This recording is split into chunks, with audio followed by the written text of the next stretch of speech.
Welcome to SS Culinary. இன்னைக்கு நம்ம சேனல்ல பார்க்கக்கூடிய ரெசிபி என்னன்னு பார்த்தீங்கன்னா ஒரு ஸ்பெஷலான ஸ்வீட் தாங்க பார்க்க போறோம்.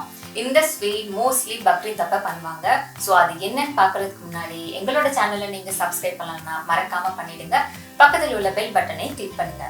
அதே போல இதுக்கு முன்னாடி நான் போட்ட வீடியோஸ்ல உங்களுக்கு ஏதாவது டவுட் இருந்தாலும் சரி, இல்ல இன்னைக்கு பார்க்கக்கூடிய ரெசிபியில உங்களுக்கு ஏதாவது டவுட் இருந்தாலும் டைரக்டா எனக்கு மெசேஜ் பண்ணுங்க. என்னோட இன்ஸ்டா ஐடியா நான் டிஸ்கிரிப்ஷன்ல கொடுத்துருக்கேன். அப்படியே இன்ஸ்டாலையும் என்ன ஃபாலோ பண்ணிடுங்க. இன்னைக்கு நீங்க பார்க்கக்கூடிய ரெசிபி என்னன்னு பார்த்தீங்கன்னா சேவை ரப்ரி கட்டோரி. இந்த ஸ்வீட் வந்து சேமியா அண்ட் கோகோனட் வச்சு செஞ்சிருக்கீங்க.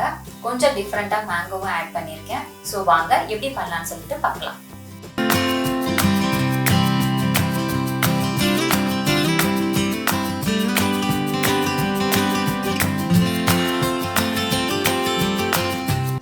ஒரு பேன்ல 1 டீஸ்பூன் கீ சேர்த்துக்கலாம். அப்புறமா 1 கப்பு ட்ரை கோகோனட் சேர்த்து கொஞ்சம் நல்லா ஃப்ரை பண்ணிக்கலாம். நம்ம மீடியம் ஃப்ளேம்லேயே பண்ணுங்க. கோகோனட் வந்து கலர் கொஞ்சம் நல்லா மாறணும், ஒரு ப்ரௌனிஷ் கலர்ல வரணும். அப்போ வரைக்கும் நம்ம வந்து ஃப்ரை பண்ணிக்கிட்டே இருக்கணும்.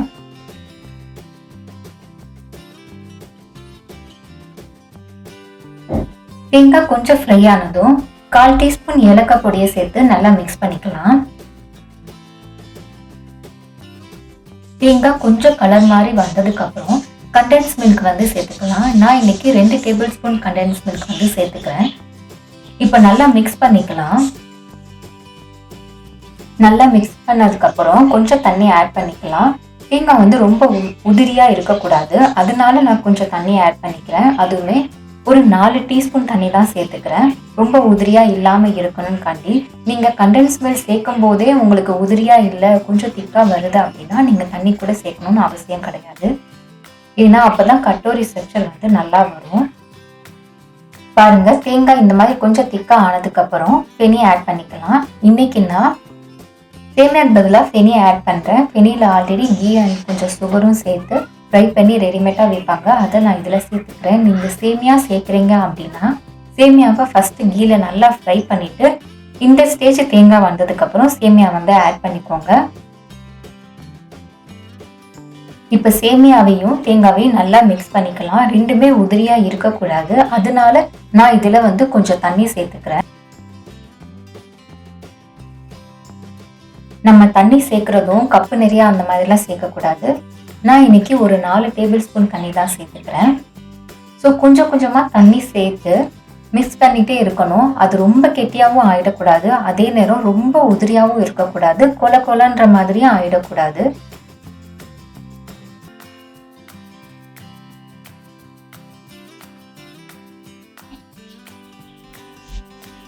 கட்டோரி செய்கிறதுக்கு தேங்காவோட சேமியா நல்லா மிக்ஸ் ஆகிருக்கணும், கொஞ்சம் திக்காக இருக்கணும். அதுக்காண்டி ரொம்ப கெட்டியாக திக்காவும் ஆகிடக்கூடாது. ஸோ கரெக்டான பதத்தில் வந்து அது செய்யணும். கட்டோரி செய்கிறதுக்கு இதுதான் ரொம்ப இம்பார்ட்டன்ட்.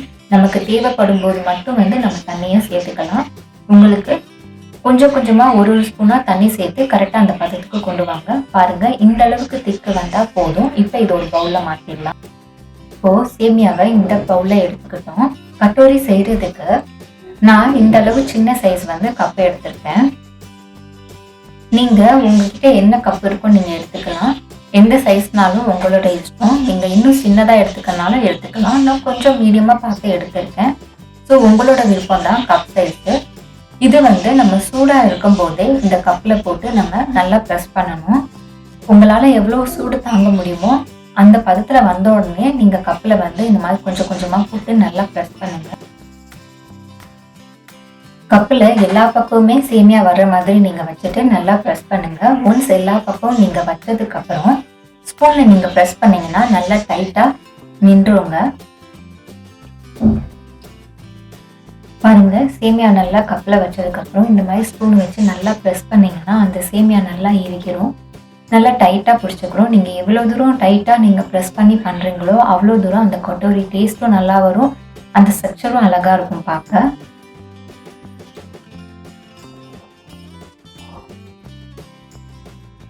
சேமியாவை நல்லா ப்ரெஸ் பண்ணதுக்கப்புறம் இந்த கப்பை நம்ம ஃப்ரீசரில் வச்சிடணும். அட்லீஸ்ட் ஒரு 2 மணி நேரமாவது நம்ம வைக்கணும். நான் இன்னைக்கு மீடியம் சைஸ் கப்பை எடுத்திருக்கேன். உங்களுக்கு இதை விட சின்ன கப்பில் பண்ணோன்னா கூட நீங்கள் பண்ணிக்கலாம். பாருங்க, இந்த மாதிரி நம்ம ரெடி பண்ணிட்டு இப்போ இது வந்து ஃப்ரீசர்ல வச்சிடலாம். இதே போல நான் ரிங் சைஸ்லயும் நான் ஒன்று பண்ணியிருக்கேன். இது கொஞ்சம் ஸ்பெஷலா ஐஸ்கிரீம் வச்சு பண்றதுக்காண்டி இந்த மாதிரி ரிங் மாதிரி பண்ணியும் வச்சிருக்கேன். கட்டோரி ரெடியாகி வர்றதுக்குள்ள நம்ம அது மேல வைக்கிற ஸ்வீட்டை வந்து ரெடி பண்ணிடலாம். அது நான் கஸ்டர்ட் பவுடர் அண்ட் மில்க் வச்சு பண்ண போறேன். ஸோ ஒரு பேன்ல 500 ml பாலை ஊற்றி நம்ம நல்லா சூடு பண்ணிடலாம். பால் நல்லா கொதிச்சு வரணும், அது வரைக்கும் நம்ம வெயிட் பண்ணலாம்.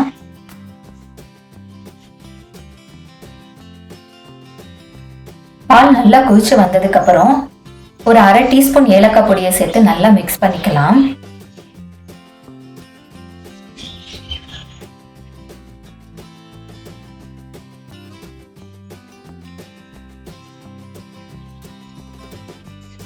இப்போ கண்டென்ஸ் மில்க் வந்து சேர்த்து நம்ம நல்லா மிக்ஸ் பண்ணிக்கலாம்.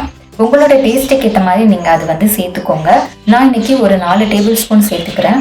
ஸோ நீங்க எந்த அளவுக்கு ஸ்வீட் லைக் பண்ணுவீங்களோ அதுக்கேற்ற அளவு நீங்க சேர்த்துக்கோங்க.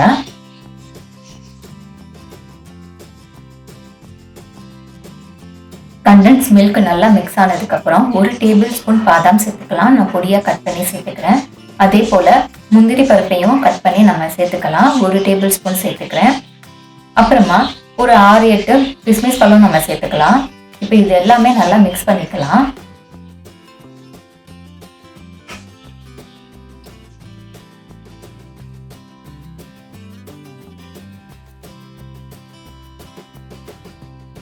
இப்போ 2 டேபிள் ஸ்பூன் கஸ்டர்ட் பவுடரை நான் மில்க்ல மிக்ஸ் பண்ணி வச்சிருக்கேன். அதை இதுல நம்ம சேர்த்துக்கலாம்.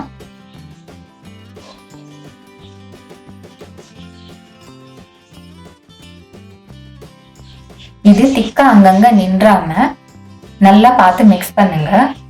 ஸோ அதனால தான் நம்ம பாலில் மிக்ஸ் பண்ணி சேர்க்குறோம்.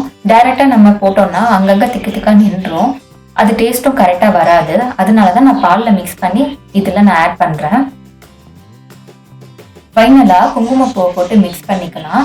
ஆக்சுவலி பால் பதம் வந்து நம்ம ஊற்றுனதுக்கு பாதிக்கு பாதி அளவு வந்திருக்கணும். அந்த மாதிரி நல்லா வத்துற வரைக்கும் பால் நல்லா கொதிச்சிருக்கணும். ஸோ இது நம்ம ஒன்ஸ் கஸ்டர்ட் பவுடர் சேர்த்ததுக்கு அப்புறம் மிக்ஸ் பண்ணிக்கிட்டே இருக்கணும். ஏன்னா கீழே ஒட்டிடவும் கூடாது. எல்லாம் மிக்ஸ் ஆனதுக்கு அப்புறம் நம்ம வந்து ஸ்டவ் ஆஃப் பண்ணிடலாம். இப்போ இந்த மில்க் வந்து நம்ம நல்லா ஆறுற வரைக்கும் வெயிட் பண்ணணும். பாருங்க, பால் நல்லா ஆறி நல்லா திக்கா வந்திருக்கு பாருங்க. இந்த பதத்துல வரணுங்க. ஸோ நல்லா ஆறினதுக்கு அப்புறம் டூட்டி ஃப்ரூட்டியை நம்ம ஆட் பண்ணிடலாம். உங்களுக்கு எவ்வளவு தேவையோ அவ்வளோ நீங்க ஆட் பண்ணிக்கோங்க. நான் ஒரு சின்ன கப் அளவு சேர்த்துக்கிறேன். அப்புறமா கொஞ்சம் மேங்கோ சேர்த்துக்கலாம். நான் மேங்கோ வந்து ஒரு சின்ன மேங்கோவை பார்த்து எடுத்திருக்கேன். ஸோ உங்களுக்கு என்ன மேங்கோ பிடிக்குமோ நீங்க எதனாலும் எடுத்துக்கலாம். அதையும் இதுல சேர்த்து நல்லா மிக்ஸ் பண்ணிக்கலாம். நீங்க மேங்கோக்கு பதிலாக வேற ஃப்ரூட் சேர்க்கணும் கூட நீங்க சேர்த்துக்கலாம். இப்போ மேங்கோ நல்லா மிக்ஸ் ஆகணும். இப்போ இதை ஒரு பவுல்ல நம்ம மாத்திடலாம். இப்போ நம்ம ஃப்ரிட்ஜில் வச்சோம் இல்லையா, அந்த கட்டோரியை எடுத்துட்டோம். இந்த மாதிரி ஸ்பூன்ல நீங்க சைட்ல ப்ரெஸ் பண்ணிட்டே இருந்தீங்கனாலே கரெக்டா அழகா வந்துருங்க. ஸோ இந்த மாதிரி அழகா வந்திருக்க பாருங்க ஒரு பவுல் போல.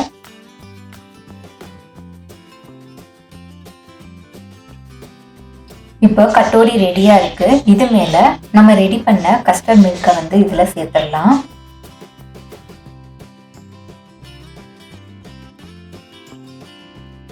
ஆக்சுவலி இந்த கட்டோரி சாப்பிடும்போது கோகோனட் ஃப்ளேவர் ரொம்ப நல்லா இருக்குங்க. அதோட இந்த மில்க்கும் மிக்ஸ் ஆகி நம்ம சாப்பிடும்போது டேஸ்ட் ரொம்ப நல்லா இருக்குங்க. ஒரு டிஃப்ரெண்டான ஸ்வீட் சாப்பிட்ட ஃபீலும் நமக்கு கிடைக்கும்.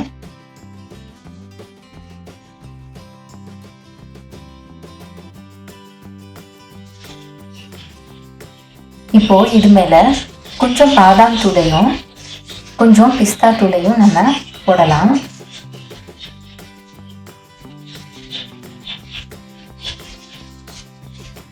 உங்களுக்கு வேணா நீங்க கொஞ்சம் ஃப்ரூட்ஸ் கூட போட்டுக்கலாம். ஃபைனலா கொஞ்சம் மாம்பழம் வச்சு சர்வ் பண்ணிடலாம். அவ்வளோதாங்க, சூப்பரான சேவை ரப்ரி கட்டோரி ரெடி ஆயிடுச்சு.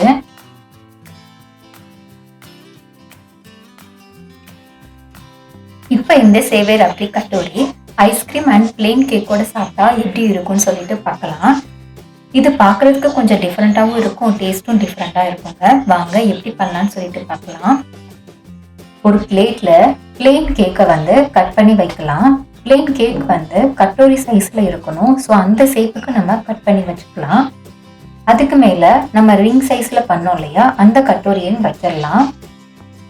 ஃபைனலா நம்ம மிக்ஸ் பண்ணி வச்சோம் இல்லையா கஸ்டர்ட் மில்க், ஃப்ரூட்ஸோட மிக்ஸ் பண்ணதை இதுல சேர்த்துடலாம். கேக்கு வந்து ரொம்ப சாஃப்டா இருக்கணும், அப்பதான் டேஸ்ட் கரெக்டா வரும். கேக்கு உங்களுக்கு பிடிச்சது எதுனாலும் எடுத்துக்கலாம். ஆனா பிளெயின் கேக் எடுத்துக்கும் போது கட்டோரி அண்ட் கஸ்டர்ட் மில்கோட சாப்பிடும்போது டேஸ்ட் இன்னும் சூப்பரா இருக்கும், கொஞ்சம் டிஃப்ரெண்டாவும் இருக்கும். ஃபைனலா ஐஸ்கிரீம் வச்சிடலாம். நான் இன்னைக்கு ஜாக் ஃப்ரூட் ஐஸ் வந்து எடுத்திருக்கேன். நீங்க வேணும்னா மேங்கோ ஐஸ்கிரீம் கூட யூஸ் பண்ணலாம், இல்ல உங்களுக்கு பிடிச்ச எந்த ஐஸ்கிரீம் கூட நீங்க யூஸ் பண்ணலாம். ஆனா நீங்க ஐஸ்கிரீம் வைக்கிறதுக்கு முன்னாடி ஃபர்ஸ்ட் வந்து நீங்க அந்த மில்க் ஊத்துனதுக்கு அப்புறம் கொஞ்சம் வெயிட் பண்ணுங்க. ஒரு 2 நிமிஷம் வெயிட் பண்ணிட்டு அதுக்கப்புறமேட்டு நீங்க ஐஸ்கிரீம் வைங்க. அப்பதான் அந்த மில்க் வந்து கேக்ல நல்லா கொஞ்சம் அப்சர்வ் ஆகும். ஸோ சாப்பிடும்போது நல்லா சாஃப்டா இருக்கும். கட்டோரியும் கொஞ்சம் மில்க் எல்லாமே அப்சர்வ் பண்ணிருக்கும். ஃபைனலா கொஞ்சம் பாதாம் பருப்பு, கொஞ்சம் பிஸ்தா பொடி எல்லாம் மேல போட்டு சர்வ் பண்ணலாம். ஏன்னா நம்ம உடனே எல்லாமே வச்சோம்னா கட்டோரியும் கொஞ்சம் ரஃபா இருக்கும், அதே நேரம் வந்து கீழே இருக்க கேக்கும் அந்த மில்க் எதுவுமே அப்சர்வ் ஆயிருக்காது. ஸோ உங்களுக்கு கரெக்டான டேஸ்ட் வராது. அதனாலதான் நான் சொல்றேன், ஒன்ஸ் மில்க் நம்ம ஆட் பண்ணதுக்கு அப்புறம் கொஞ்சம் வெயிட் பண்ணிட்டு அதுக்கப்புறமேட்டு நீங்க ஐஸ்கிரீம் வைங்க. ஸோ ஃபைனலா ஒரு செரி பழம் வச்சு நம்ம சர்வ் பண்ணிடலாம். அவ்வளவுதாங்க, சூப்பரான சேவை ரபீர் கட்டோரி வித் ஐஸ்கிரீம் ரெடி ஆயிடுச்சு.